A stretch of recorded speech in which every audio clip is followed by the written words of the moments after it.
Hey guys, this is Jonathan McCormack. I'm an attachment specialist in New York. You can find me at attachmenthealinghelp.com. I want to talk about boundaries and then give you a meditation that will help you set them. The truth is that, especially for anxious attachment, our parents really weren't able to help us define a clear sense of ourself. And that's because you were constantly hypervigilantly fixated on them, what they needed.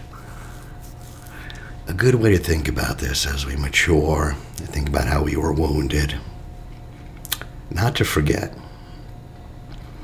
but to see this as, in these moments, our parents, perhaps when they ignored us, yelled at us, snapped at us, that wasn't coming from their best self, obviously.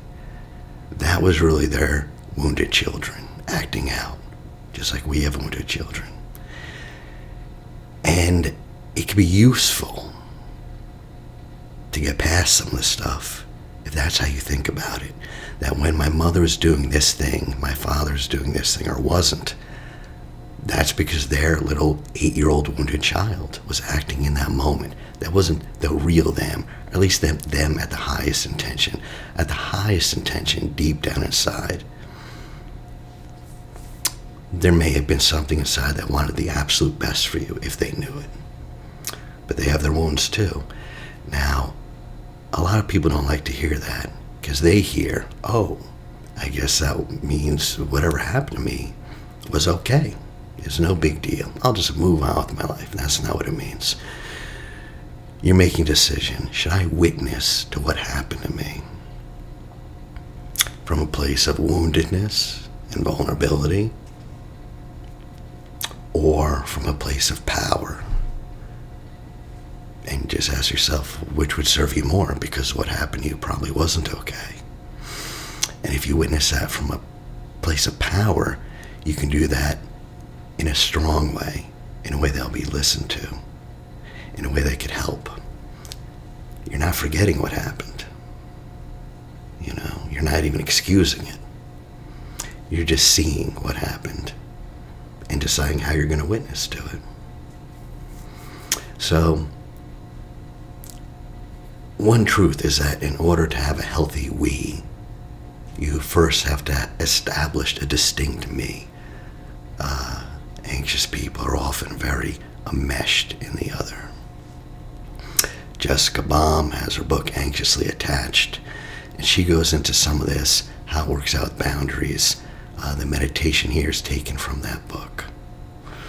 So, as a child, anytime you acted a way that compromised your connection with the parent, and they didn't like it, it disrupted that connection, you just took that like, oh, that part of me is bad.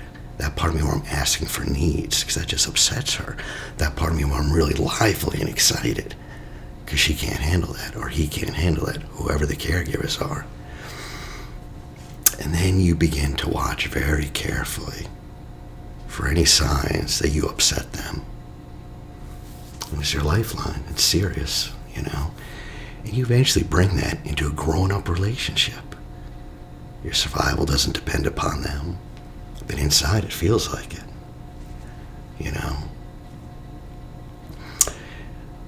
One way to deal with this, Jessica Baum has this idea like, well, you can use imageal practices. She calls them inner nurturers. These inner nurturers are just people, perhaps from your past, that has loved you. It could be a teacher, a beloved aunt, anyone, a grandfather, a neighbor. And if you never had anyone, then you can make up a religious figure, someone from a novel, something. I use the ideal parent figure protocol, which are kind of imaginary parents that come in and give you the soothing you need. Because if your survival, your co-regulation depends on one person, your partner, that's too much pressure for him or her. It's going to drive them away. It's going to do the very thing that you're terrified of happening. But if you can get some security in yourself, you won't have to.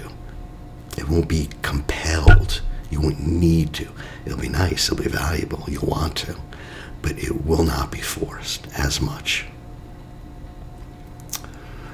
So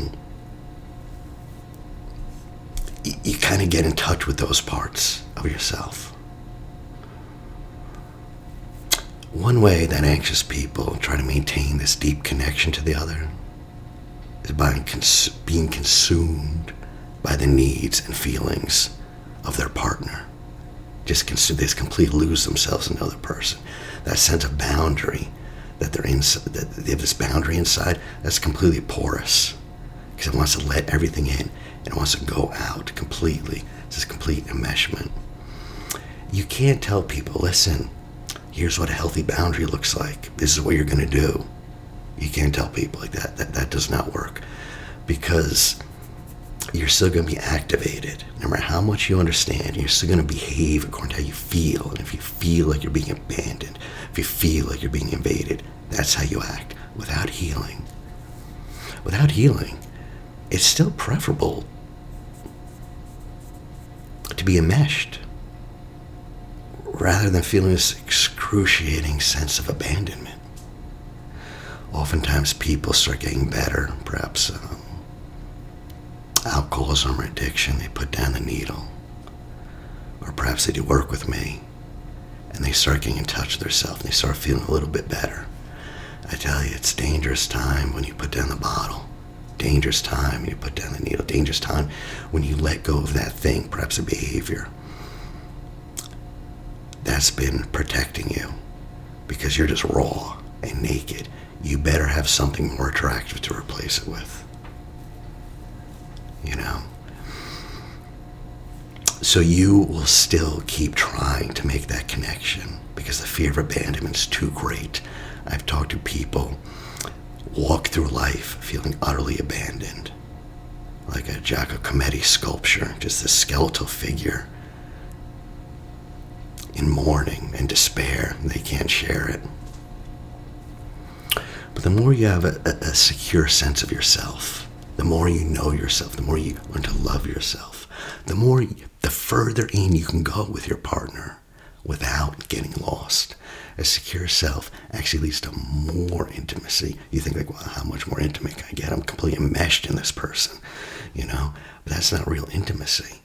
You want that secret space inside of yourself, to know their secret space, to touch, to connect, you know, while at the same time preserving it, because that's there. You're you. There's a difference. And I'm telling you, if you come to your partner as a sole source of all your comfort, stability, and love, that immediately becomes stagnant and unfulfilling, for both partners. If you're interdependent, not codependent, not independent, but if you're interdependent, that allows enough space for each partner to grow and to evolve in their own ways without the other person feeling threatened. This is a very difficult thing these days. I've talked to many young men, they have problems with their wives, and they go, listen, for my wife, and women said similar things, because my wife, she expects me to be the provider. I'm like, yes. No, I know, it's a lot of pressure. She also wants me to be her lover, great lover. Well, that could be a little fun, you know. Maybe she complain about that one too much. Yeah, but then also she wants to be your best friend. Oh, that is difficult. It's almost like she wants me to be her shrink sometimes. Oh, her shrink too. Back in the day, we would have things called, and you can look this up, wiki this. They were called Friends. Yeah, it's not just a TV show. They used to exist, and you would have a lot of them.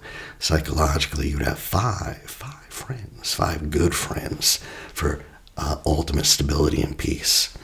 And the old joke, like, you know, you talk about Jesus and oh, big miracle, he rose from the dead. The real miracle is, how did he have 12 friends in his 30s? How do you pull that off?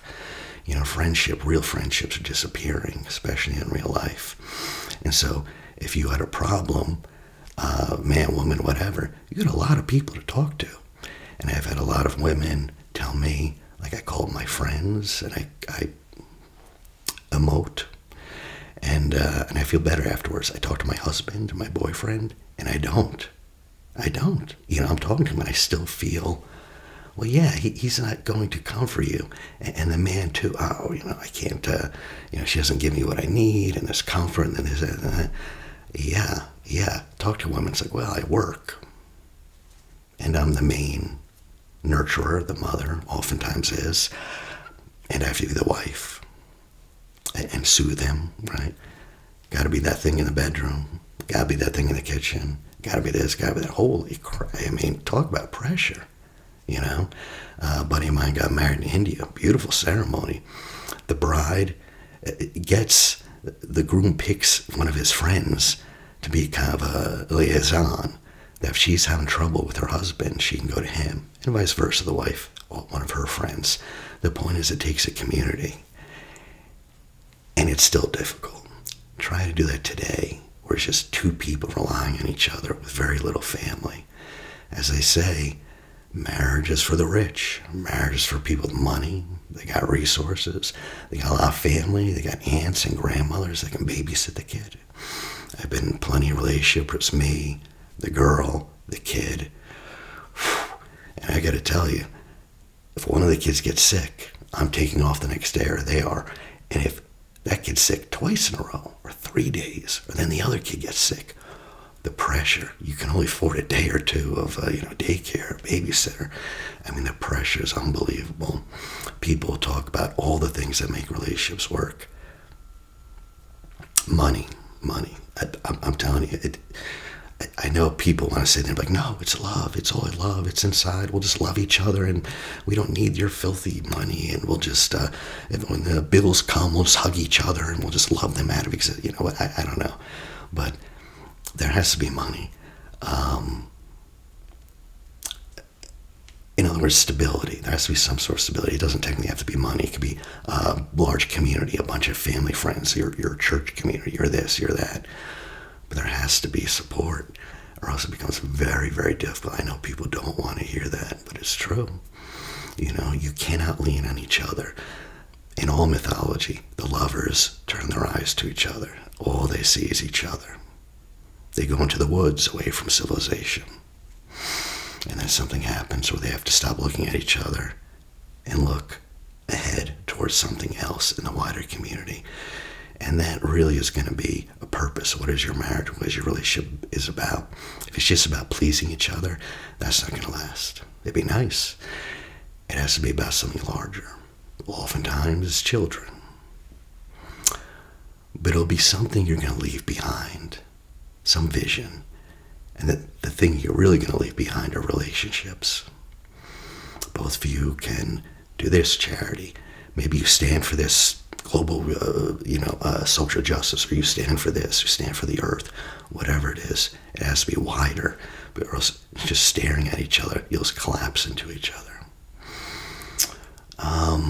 So the boundaries. Okay, how do you do this? You have to be angry. Most people with attachment problems have no anger. They're not in touch with their anger. They disassociate from it, push it down, boom, and then explode. That's how they handle it. Like a baby in the crib will whimper. And they'll get red-faced and rage. An infant, if you've never had babies, think, oh, they're very sweet, and they're soft, and they smell like kittens. Yeah, watch these kids. I mean, they are just like, gee, when you see the first time, it's like, oh my God, my baby is the Antichrist. What is happening here?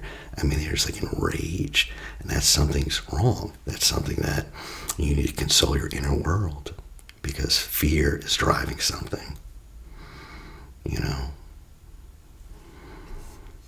And if you can catch it right away, you can let your partner know, not making it their problem or their fault. You don't express it that way. You just say, yeah, there's some anger and there's fear coming in from X, Y, and Z. Maybe it reminds me when I was a kid, whatever. If you can do that without any blame, this creates a room for that experience without making your partner responsible for how you feel.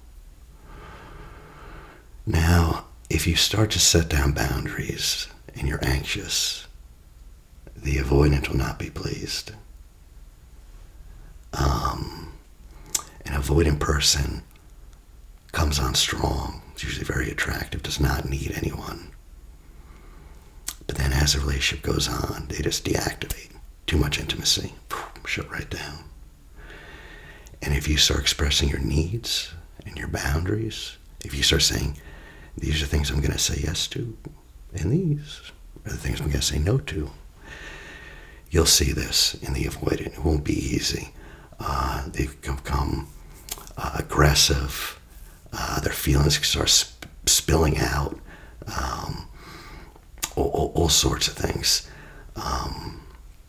But if you don't, it's going to eventually blow up. You're just going to blow up and throw a tantrum. And then it's going to be so embarrassing. And then you're going to be the one at fault. And he or she is going to be looking at you like, oh, look at you, you're out of control. You're just out of control. Because you've been suppressing for so long. And instead of setting a boundary, you ignite a firestorm. Sometimes it's a good time during these fights to look back and just ask yourself, how did you experience conflict as a child? Like in your household, was it very open? Was it hidden? Were you allowed to express anger? Probably, I'm guessing not, but what happened when you did? And how did your parents handle frustration? I'm sure you frustrated them. How did they handle that? And you can even take a moment right now and imagine yourself expressing a need or a boundary to your partner. Picture that happening. You go, perhaps it's fearful, but you go and you do it. You express your frustration with them. As you imagine yourself doing that, what does it feel like in your body? What feelings come up? What memories? What thoughts? Now, for a lot of us when we were children, we would try to make a boundary. Avoidance, especially, be very angry. Boundary, the parents are too intrusive. But of course, they have all the power. And at a certain point, your mind learns the lesson. There's no point in taking a stand. There's no point in expressing what you need, what you want. And avoidance just shuts down and gives up. The anxious person makes these unconscious contracts. I am lovable. Asterisk. If I'm quiet and do what others want. And that's the contract. As long as I'm quiet, as long as I do what you want, you have to love me. That doesn't work. And then when this other person doesn't give you the reaction you want, you put so much effort. You did so much, and all you want is so little. But with an avoidant, I'm afraid it's always going to be like you're begging for scraps of attention. You're not going to feel good about yourself unless he's willing to look at himself and change.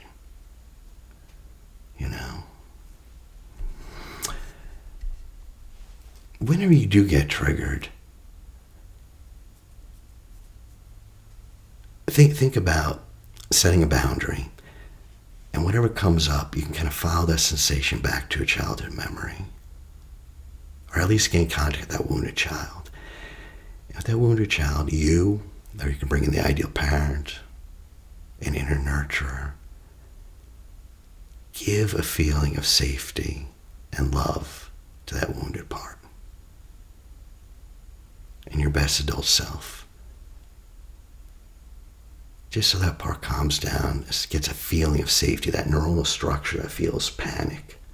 Ooh, I can't set a boundary, is now paired with a feeling of safety and love. And when you do this, you'll also be letting go of the need to manage your partner's emotions. Anxious people can be like, boy, you're so controlling. Anxious people can be so controlling. Of course, because if this person doesn't love them, they're dead. Of course, they're always trying to manipulate and change things and make sure, are we good? Are we good? Are we good? The tension's so much. But as soon as you start doing this, you realize you're allowed to feel whatever you feel. It's legitimate. The other person can think whatever they want. This is your need. This is your need. Is it reasonable? That doesn't matter. It makes no difference at all. That's exactly how you feel. That's how you feel. You're not a fool for how you feel. You don't create your own emotions. And when you're allowed to feel what you feel, you realize they are too. Your avoidant is allowed to feel that he needs or she needs a lot of space. But of course we have a habit, probably all our life, of hiding our true selves out of fear of how other people will respond. That's a way of abandoning yourself. It's a way of shutting down. It can be very frightening to say yes to your own needs. And very frightening to say no to the needs of others. A lot of anxious people are like, no, I have to show up for this relationship no matter what. Even if my partner says, no big deal, relax. No, it is my duty. I cannot. Because you had to show up for the parent to take care of them. And the interesting thing is the better you get at maintaining your boundaries, the more you're able to respect the other person's needs, including for space. A good way to start off any relationship is just get out a pen and write down all your non-negotiables. Like, if this happens in the relationship, it's done. It could be anything. One person told me, and they told their boyfriend, he said he grew up in a very violent household. He said, if we get into an argument, if you punch a hole in the wall just once, we're done. He thought that was crazy. Other people thought that was crazy. It didn't matter. That was his experience, and he had some childhood issues, and that would just be too much for him to handle. That's his need. You can't argue with it. That's his need. Perhaps it's cheating. Perhaps it's this. Perhaps these are non-negotiables, though. The guy picks up the bottle again. If he does this, if he smokes, whatever it is. Have those down. All ready. Because this will help you get a clear sense of yourself and your own needs. Everything else is a possible compromise. It's a possible compromise. You might not want to. Perhaps it might be a bad time for it. But everything else is something you ought to look for a compromise for. And remember, you don't do this alone. You can do this in a meditation, do this with a partner, a therapist, friends, but also just ideal nurturers. Oftentimes we're very confused. We can go into a meditation, bring in the ideal parents, bring in the inner nurturers. We can actually ask them about these needs. And our unconscious kind of just uses them to speak to us. And I say that because you ought not to do this alone.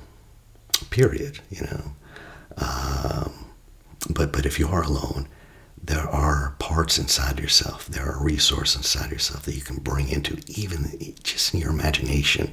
It turns on the relational neuronal structures. Oh, I'm talking to someone, even in your imagination, because the mind does not recognize the difference between memory and imagination. Look at the MRIs. Fascinating. The reason I say this is because in Sue Johnson's book, Hold Me Tight, famous book on relationships, you should get that if you're in one. She always says suffering is a given, but suffering alone is intolerable. And this is true on so many levels. I know so many people, if you have a lot of support and you get cancer, it's a different world than if you don't have a single soul and you're in the hospital alone. Your pain levels are actually much higher, measurably higher. You'll probably be getting a lot more morphine. There'll probably be more complications. All these things. This is real. This is real physiological. Just being alone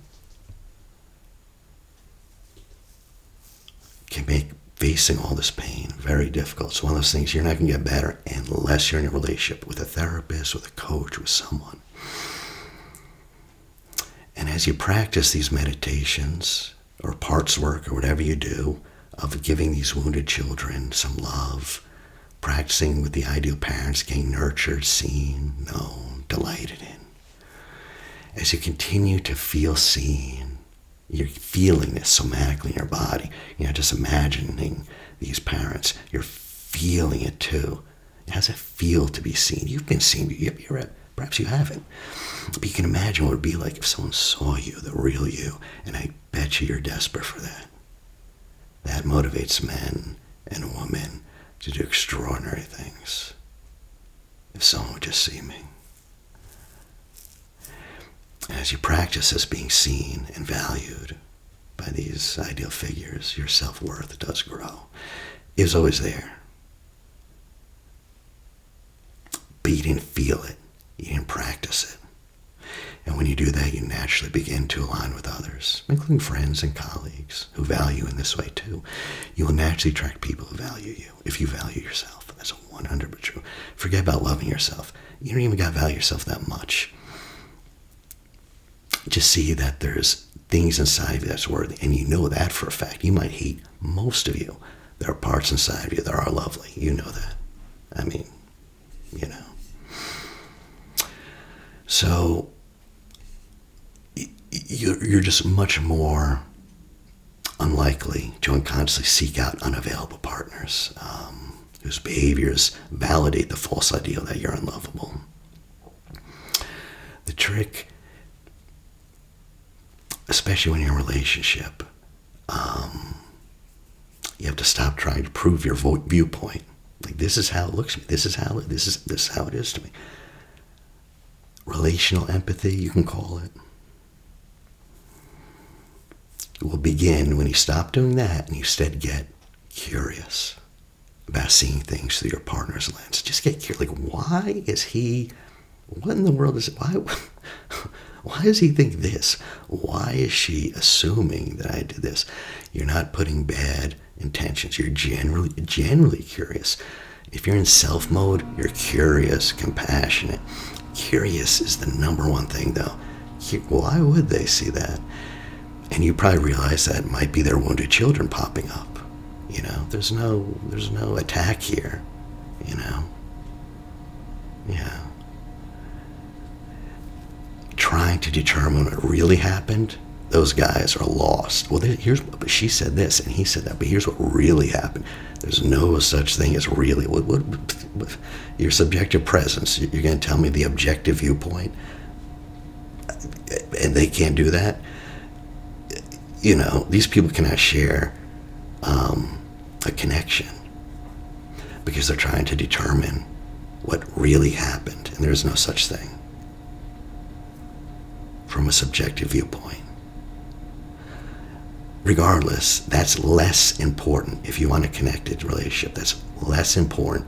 What's important for a connection, for intimacy, is the willingness to honor that each person's experience is real for them. If this person feels you betrayed them, we can correct them. Like, well, no, that's not what happened. But hold on. Why would they feel that way? The feeling's legitimate. Perhaps come from a wounded child part. Perhaps something they misunderstood. Perhaps this. You're not going to correct them, though. Because if you love them, wouldn't you want to know? But boy, what is that thinking? Where's that pain coming from? Where's that wound coming from? Yeah, your partner's in pain. And the next step is to commit to discovering just what lenses come into play. By lenses, I mean, what are your wounds saying? What are their wounds saying? And if you know each other a little bit, it's kind of like, okay, I have this fear of abandonment, so maybe this wounded part is coming from there.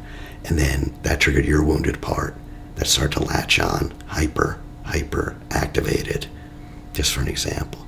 But instead of seeing it as like this person, see if you can think of it as one of their parts, one of their wounded parts.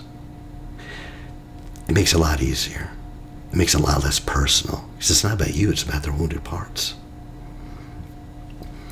Just keeping a curious, open mind, instead of leaping to conclusions, imagining worst case scenarios. Because people who do this often kind of push things to work out just the way they're worried. Instead, we're learning to slow down, connect to the self, connect to the body. Yeah. An avoidant, if you start getting better, will probably see that as a threat. And they're not aware of it, but avoidance systems are filled with the pain of not being emotionally cared for when they're young.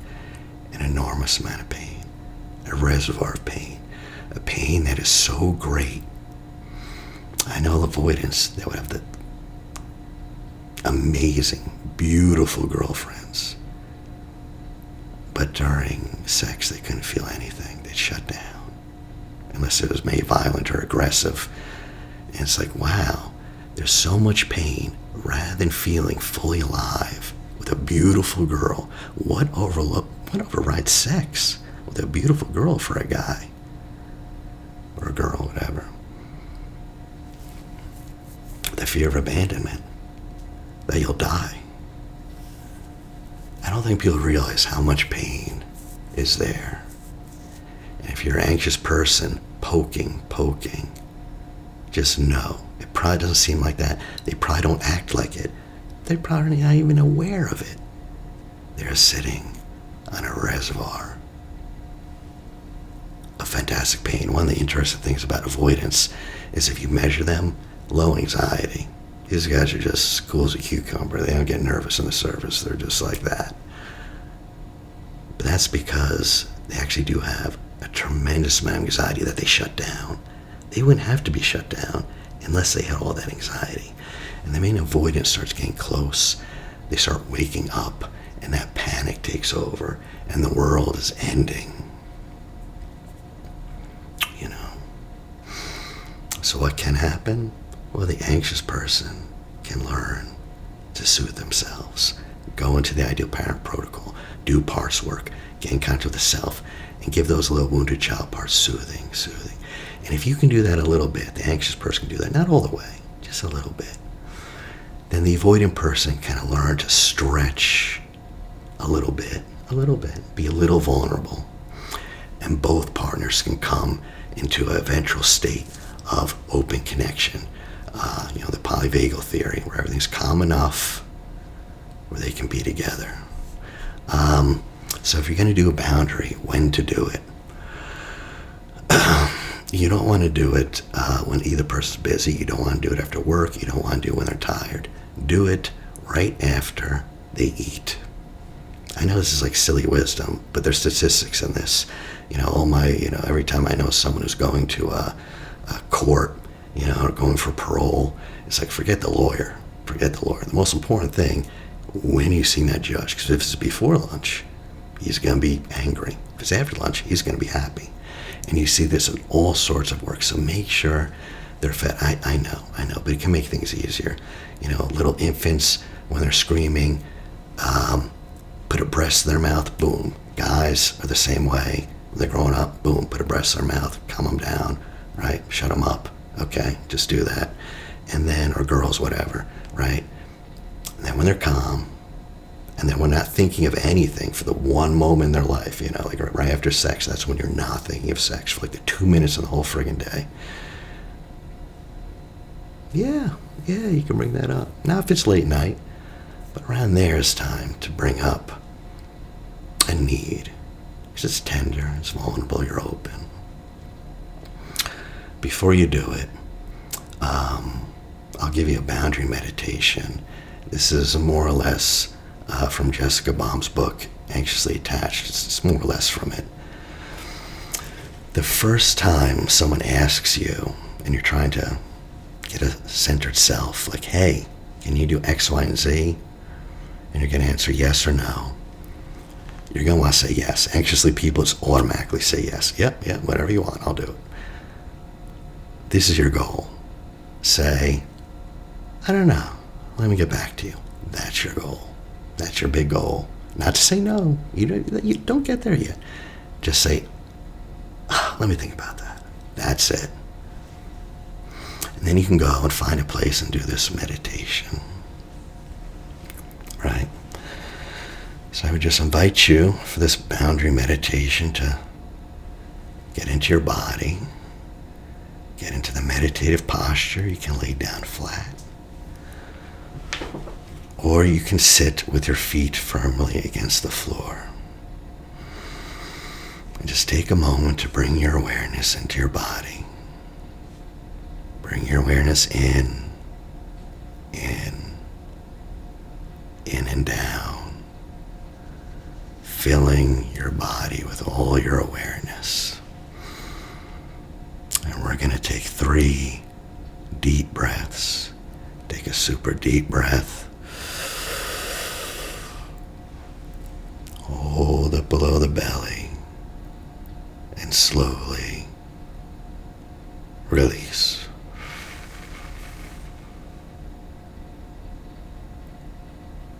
Yeah. And you can take another super deep breath. Hold it below the belly and slowly release.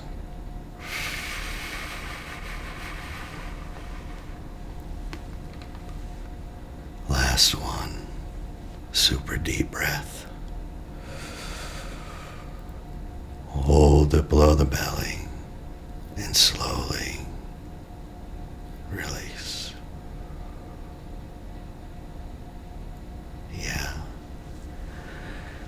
And now I just invite you to do a quick body scan. You just notice your forehead.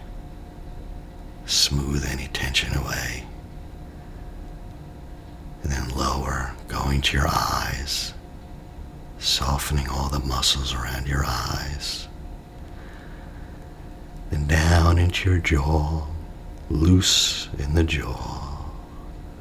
A wave of warmth rolling down into your shoulders, down your torso. Loosen the belly, loosen the hips. Rolling warmth moving all the way down to your feet, firmly planted on the ground like roots of a tree. And now I'd invite you to imagine your own special safe place. And this place is your inner sanctuary. And you can imagine if it's inside or outside. Notice the sounds. If it's in a forest, perhaps there are birds.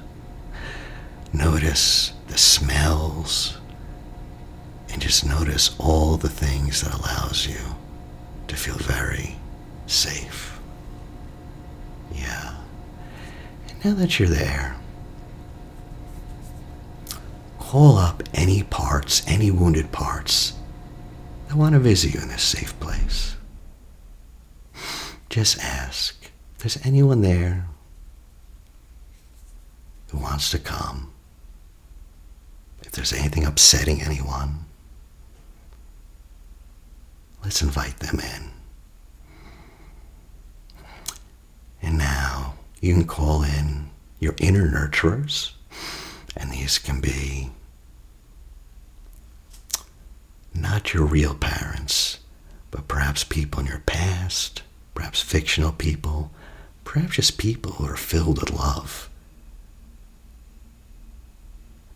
And bring them in. And more than seeing them, feel their presence, feel this look of love. Look at their eyes, just notice how they're being with you. That fills this place with their presence of love and safety. Yeah. And now as we call the inner nurturers to help us listen to the wounded parts, the first step to listening, ask these parts. I was asked for this boundary. What would you say? Who here would say yes, based on your needs and wants? Who would say no? Who would this serve? And see if any parts answer. Perhaps there's one child part that looks like you was a small child between the ages of 5 and 10. And just ask, this boundary, would you feel joy in doing this?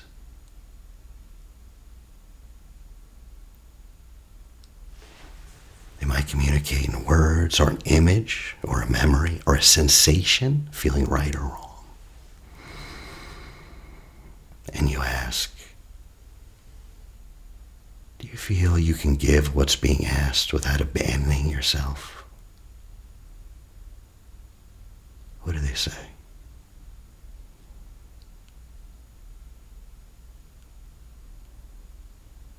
And if they start talking about the other person's reaction, I don't want to bother them, just stop and say, no, no, no, I'll take care of that later. I'll make that decision. But I just want to know, do you feel you could do this without losing yourself? How would you feel doing it? Forget about them. Yeah.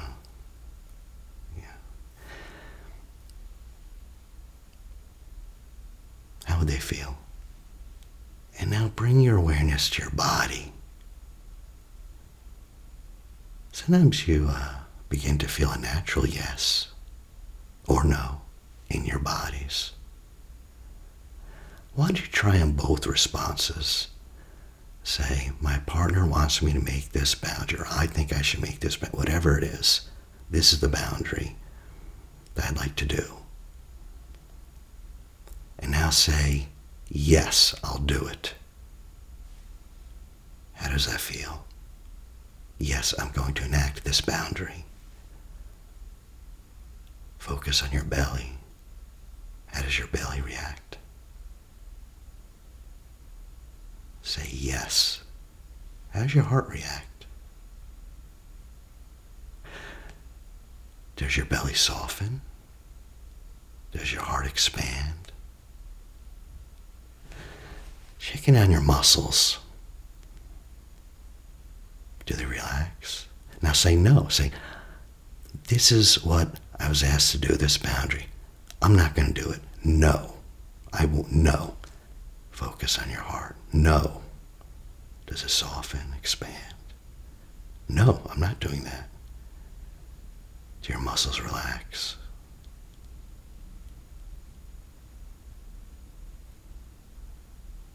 Yeah. And if the answer you get is a yes, if the little parts say, yes, I can do that, and you say yes and your body feels right, go ahead and tell your partner, yes, this boundary I can do for you. But if it's no, oftentimes your feelings will become very strong. You'll get this sense, this message from your wounded parts just in your body. No, you'll feel yourself tensing up. All of a sudden, it's not even like a hypothetical. It's like something you're actually going to do. Picture yourself doing it.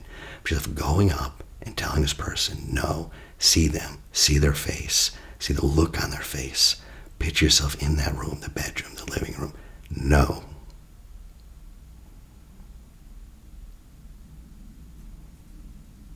Yeah, visualize this. Visualize this. You can visualize with your inner nurturers there, so it feels more comfortable right at your back. If you need any other, a beloved aunt, an old dog, anything you need in that scene, picture yourself going up to your partner and saying, no, no. What's coming up?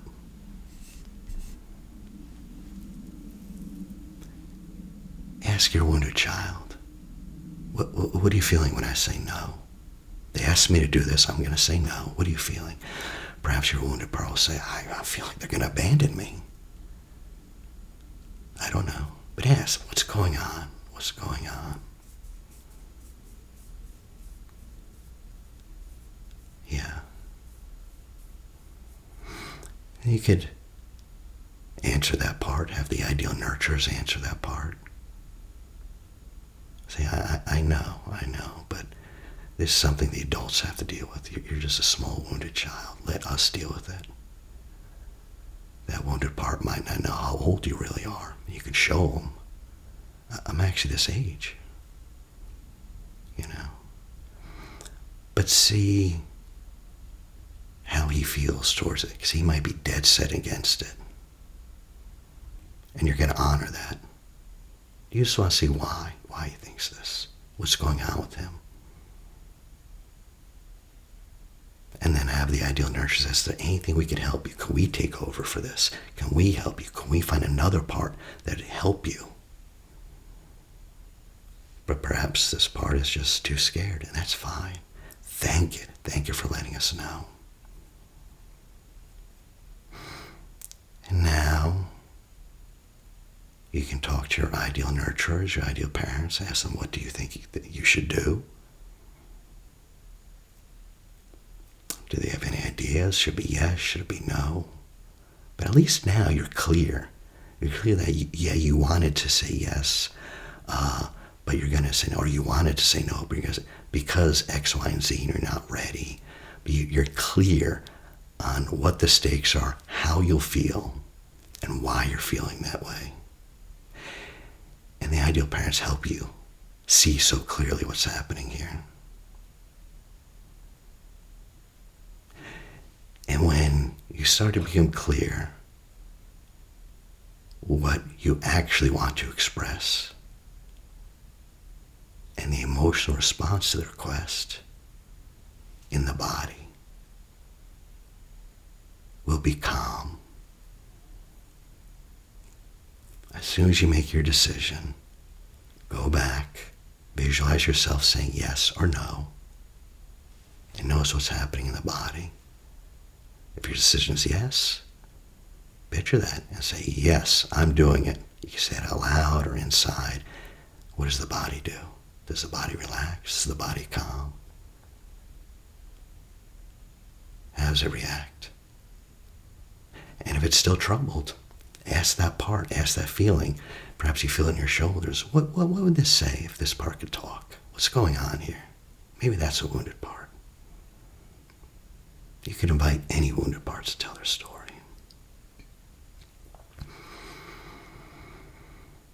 And after you spend some time with your body,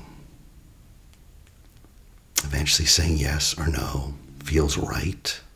Now, it might feel easy, might not feel good, but it feels true to you. Yeah, when I say yes, that feels true. And when you get that sense, and you feel that calm in your body,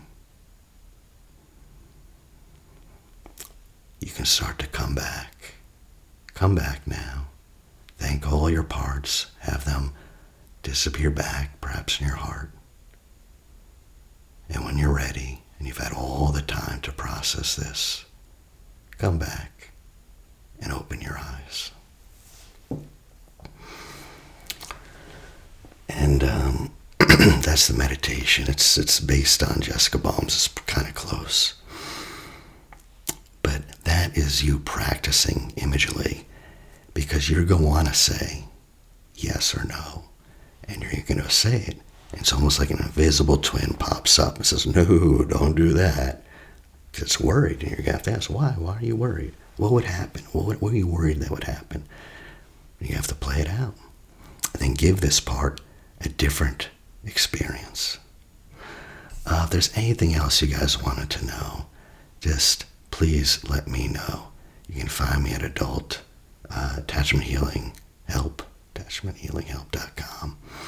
And I do appreciate all the love and all the comments and likes. Thank you very much.